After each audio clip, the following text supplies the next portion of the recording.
Oke,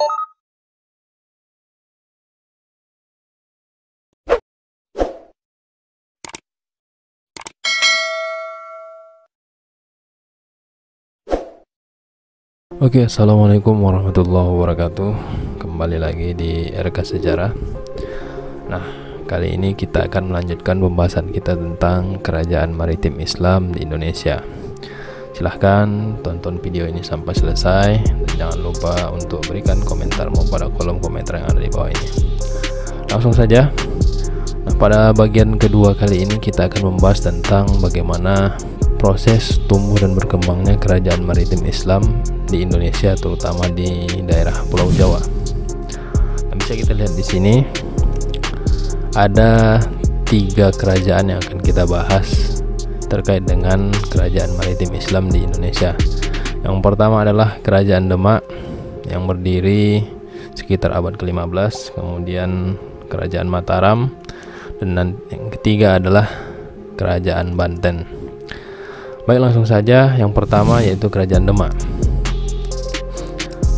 Nah, kerajaan ini terletak di wilayah pesisir utara Pulau Jawa, atau tepatnya di daerah Jawa Tengah ya, di utara Jawa Tengah yang sekarang. Kerajaan Demak ini merupakan kerajaan Islam pertama di Pulau Jawa yang berdiri sekitar tahun 1478. Kerajaan ini didirikan oleh Raden Patah, yaitu putra dari Raja Brawijaya yang kelima, yang merupakan raja dari kerajaan Majapahit terakhir. Raden Patah berhasil mendirikan kerajaan Demak dengan bantuan para wali songo yang merupakan tokoh atau para ulama yang ikut serta dalam penyebaran Islam di Pulau Jawa. Nah, bagaimana kehidupan pemerintahan dan politiknya? Demak tumbuh menjadi kerajaan Islam setelah runtuhnya kekuasaan Majapahit. Kemudian Demak pernah melakukan perluasan wilayah sampai ke wilayah Malaka terkait dengan aktivitas perdagangan yang pada waktu itu jatuh ke tangan Portugis. Ekspedisi yang dilakukan oleh Demak ke Malaka itu dilakukan sebanyak 2 kali, yaitu pada tahun 1513 dan pada tahun 1521, yang dilakukan oleh Pati Unus, yaitu raja kedua dari kerajaan Demak yang kemudian diberi gelar yaitu Pangeran Sabranglor. Demak mengalami puncak kejayaannya pada masa Sultan Trenggono, yaitu raja ketiga. Dia berhasil melakukan perluasan wilayah ke hampir seluruh wilayah Pulau Jawa yang sekarang, yaitu sebagian Jawa Barat, kemudian daerah Jawa Tengah secara keseluruhan, dan sebagian wilayah Jawa Timur. Pada tahun 1527, Demak berhasil mengusir Portugis dari Banten dan berhasil merebut pelabuhan Sunda Kelapa yang kini dikenal dengan Jakarta. Nah, masa kemunduran kerajaan Demak terjadi setelah wafatnya Sultan Trenggono. Terjadi perebutan kekuasaan antara saudara Sultan Trenggono dengan putranya. Akhir dari kerajaan Demak ini diakhiri dengan kemunculan Jaka Tingkir, yaitu Sultan Hadiwijaya yang merupakan adipati daerah Pajang. Kerajaan Demak berakhir pada tahun 1568, tepatnya setelah Jaka Tingkir atau Hadiwijaya naik tahta dan memindahkan ibu kota kerajaan Demak ke daerah Pajang. Maka dengan berpindahnya ibu kota Demak ke Pajang merupakan akhir dari Kesultanan Demak di Pulau Jawa. Nah, selanjutnya adalah Kerajaan Mataram. Nah, bisa kita lihat pada peta. Jadi kerajaan Mataram ini terletak di wilayah Pulau Jawa, atau tepatnya di daerah Jawa Tengah yang sekarang, dan merupakan bisa dikatakan sebagai wilayah kerajaan Demak yang dulu ya. Kerajaan Mataram ini didirikan oleh Panembahan Senopati atau Danang Sutawijaya yang merupakan putra dari Ki Ageng Pemanahan. Dan Ki Ageng Pemanahan ini dulunya merupakan adipati dari kerajaan Pajang untuk wilayah Mataram. Jadi setelah runtuhnya Demak, pindah ke Pajang. Kemudian Jaka Tingkir menghadiahkan Mataram kepada Ki Ageng Pemanahan. Nah, secara geografis Kerajaan Mataram ini terletak di wilayah Jawa Tengah yang sekarang dan berpusat di Kota Gede atau sebelah timur dari kota Yogyakarta yang sekarang. Kerajaan ini berkuasa antara tahun 1588 sampai dengan 1680. Bagaimana kehidupan sosial, politik, dan pemerintahan pada Kerajaan Mataram? Nah, bisa kita lihat. Jadi Kerajaan Mataram ini tumbuh menjadi kerajaan Islam terbesar di Pulau Jawa setelah runtuhnya Kerajaan Demak dan Kerajaan Pajang. Nah, Kerajaan Mataram ini menjadi kerajaan terbesar di Jawa pada masa pemerintahan Sultan Agung, yaitu antara tahun 1613 sampai dengan 1645.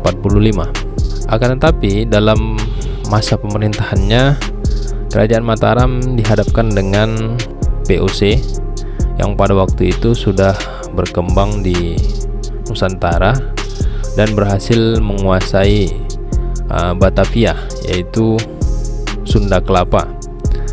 Jadi terjadi konflik antara Mataram dengan VOC yang berkedudukan di Batavia.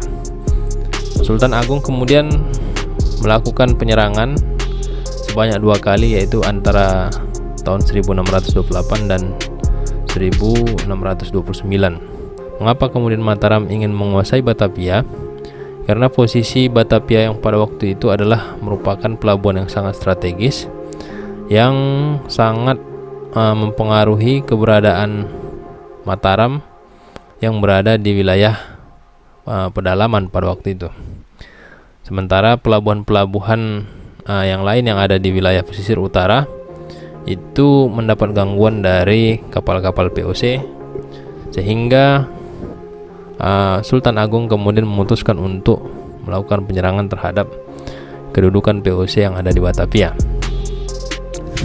Nah, dalam sistem pemerintahannya, Sultan Agung membagi wilayah Kerajaan Mataram menjadi beberapa bagian. Yang pertama adalah Kutanegara yang merupakan pusat pemerintahan. Kemudian Negara Agung. Negara Agung ini merupakan daerah yang terdapat di sekitar Kutanegara. Kemudian Mancanegara. Mancanegara ini adalah daerah-daerah wilayah kekuasaan yang ada di luar dari Kutanegara dan Negara Agung. Kemudian daerah pesisir. Pesisir ini merupakan daerah pantai yang dikuasai oleh Kerajaan Mataram. Nah, setelah puncak kejayaan pada masa Sultan Agung, terjadi masa kemunduran pada Kerajaan Mataram. Ini disebabkan oleh adanya campur tangan dari VOC dengan politik divide et imperanya, yaitu pecah belah dan kekuasai. Belanda berusaha untuk mencampuri pemerintahan Kerajaan Mataram pada waktu itu, sehingga terjadi perpecahan di dalam pemerintahannya sendiri. Kemunduran Kerajaan Mataram terjadi pada masa pemerintahan Amangkurat I, yaitu tahun 1647.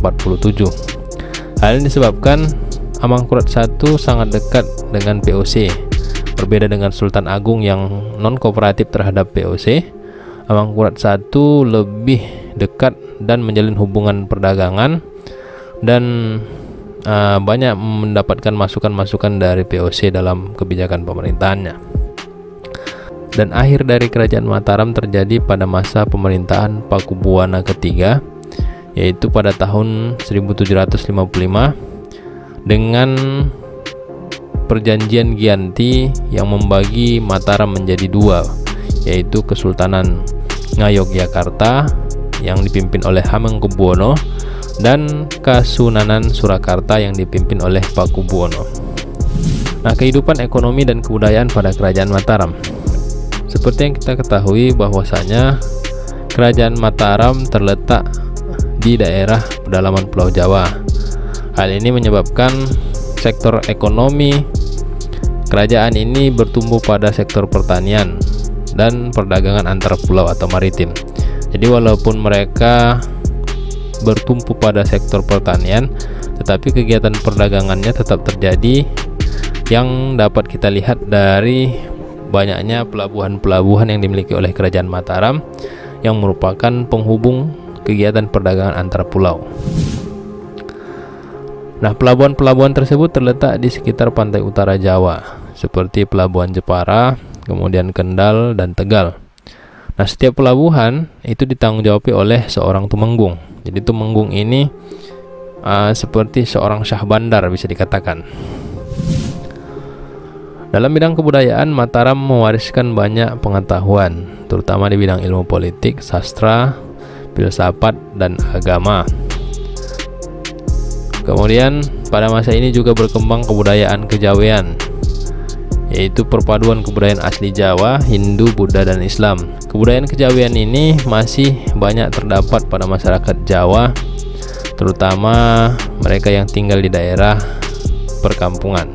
Salah satu contoh hasil kebudayaan yang merupakan warisan dari Kerajaan Mataram adalah sistem penanggalan Jawa Tuskan, atau yang dibuat pada masa pemerintahan Sultan Agung, yang mana sistem penanggalan Jawa ini merupakan perpaduan antara penanggalan Hijriyah atau Islam dengan penanggalan Saka atau Hindu yang digunakan oleh sebagian besar masyarakat Jawa hingga saat ini. Nah, ini bisa kita lihat contoh penanggalan Jawa yang masih digunakan sampai saat ini. Nah, selanjutnya Kerajaan Banten. Kerajaan ini terletak di wilayah bagian barat dari Pulau Jawa, tepatnya di daerah Banten atau Provinsi Banten sekarang ini. Nah, Kerajaan Banten tumbuh menjadi kerajaan Islam setelah runtuhnya Kerajaan Demak. Kerajaan ini didirikan oleh Fatahillah. Fatahillah ini adalah seorang ulama dari Aceh yang kemudian menikah dengan putri Sunan Gunung Jati, yang mana pada masa Kerajaan Demak dia diangkat sebagai seorang panglima untuk menaklukkan Kerajaan Galuh atau Pajajaran yang ada di Provinsi Banten yang sekarang, yang mana pada waktu itu Kerajaan Galuh atau Pajajaran berusaha untuk menjalin hubungan kerjasama dengan Portugis, yaitu sekitar tahun 1522. Kerajaan ini berkuasa antara tahun 1526 sampai dengan 1813. Kehidupan politik dan pemerintahan pada Kerajaan Banten itu dimulai pada masa pemerintahan Sultan pertama, yaitu Sultan Maulana Hasanuddin, yang menjadi Sultan pertama pada tahun 1526 dan membangun Banten menjadi sebuah kerajaan yang mandiri.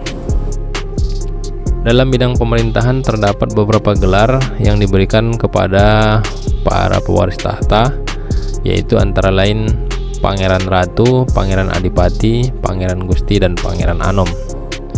Nah, gelar ini diberikan berdasarkan kedudukannya atau urutannya sebagai pewaris tahta. Kemudian terdapat gelar lain dalam pemerintahan, misalnya Mangkubumi, kemudian Kadi, kemudian ada Patih dan Syah Bandar. Jadi gelar-gelar itu tergantung pada bidang pemerintahan yang dipegang oleh seseorang di dalam pemerintahan pada masa Kerajaan Banten. Pada tahun 1596, Belanda sampai di Banten di bawah pimpinan Cornelis de Houtman, yaitu tepatnya pada masa pemerintahan Sultan Maulana Muhammad. Akan tetapi seperti yang kita ketahui, Banten berhasil mengusir Belanda, dan Belanda tidak bertahan lama di Banten, hanya beberapa saat saja, dan tidak berhasil menguasai Banten pada waktu itu.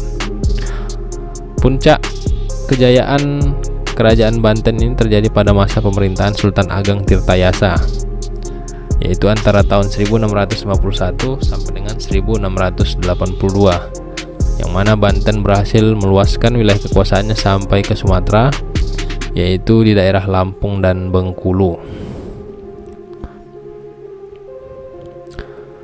Sedangkan kemundurannya terjadi pada masa pemerintahan Sultan Haji, yaitu putra dari Sultan Ageng Tirtayasa sendiri.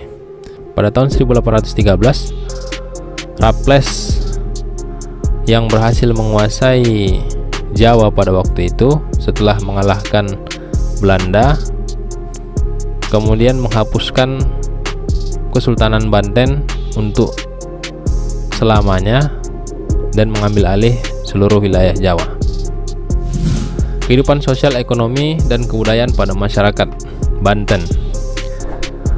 Nah, seperti yang kita ketahui bahwasanya pengaruh Islam sudah berkembang pesat di Kerajaan Banten, sehingga muncul kebudayaan-kebudayaan baru ya dalam bidang tarekat dan tasawuf.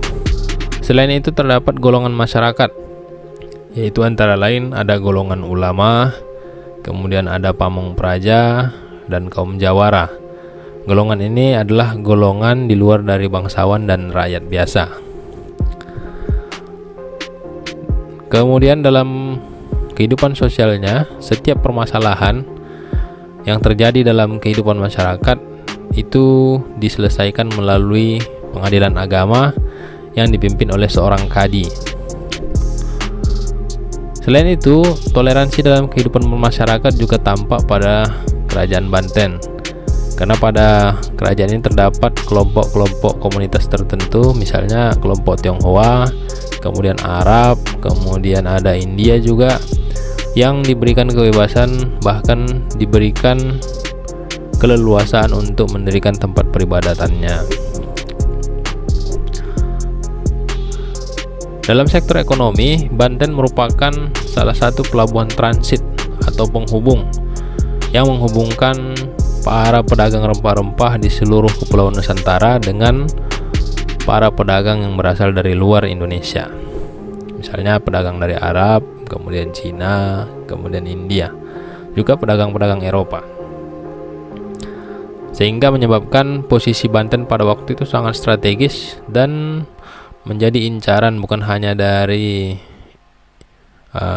Indonesia saja, tapi juga dari para pedagang Eropa. Berkembangnya pelabuhan Banten menjadi pelabuhan yang besar menyebabkan kegiatan perekonomian bertumpu pada hasil pajak. Hasil pajak yang diperoleh dari kegiatan perdagangan yang dilakukan oleh para pedagang-pedagang yang singgah di pelabuhan Banten. Selain dari pajak, juga diperoleh penghasilan dari kegiatan pertanian. Dalam bidang kebudayaan, tidak jauh berbeda dengan kerajaan-kerajaan lainnya, tetapi ada yang khas, di mana kebudayaan Banten itu terlihat dari sistem teknologi dan pertanian yang digunakan dalam kegiatan pertanian. Jadi hasil kebudayaan Banten yang paling mencolok itu adalah dalam pengembangan teknologi pertanian, di mana mereka mampu mengembangkan teknologi persawahan dengan sistem pengairan bertingkat yang bisa kita lihat saat ini berkembang di wilayah Jawa Barat. Kemudian peralatan-peralatan teknologi, misalnya alat-alat yang digunakan untuk mengolah sawah atau pertanian lainnya.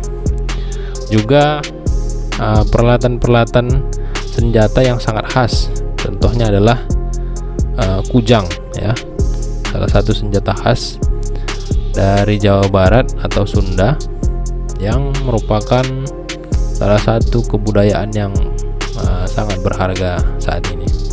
Nah, bisa kita lihat di gambar bagian atas, merupakan salah satu sketsa atau gambar di mana pelabuhan Banten pada waktu itu sudah sangat ramai dikunjungi oleh para pedagang, baik itu dari dalam maupun dari luar.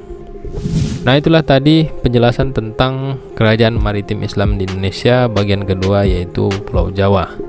Dan jangan lupa untuk subscribe channel ini supaya kamu tidak ketinggalan informasi berikutnya. Terima kasih. Assalamualaikum warahmatullahi wabarakatuh.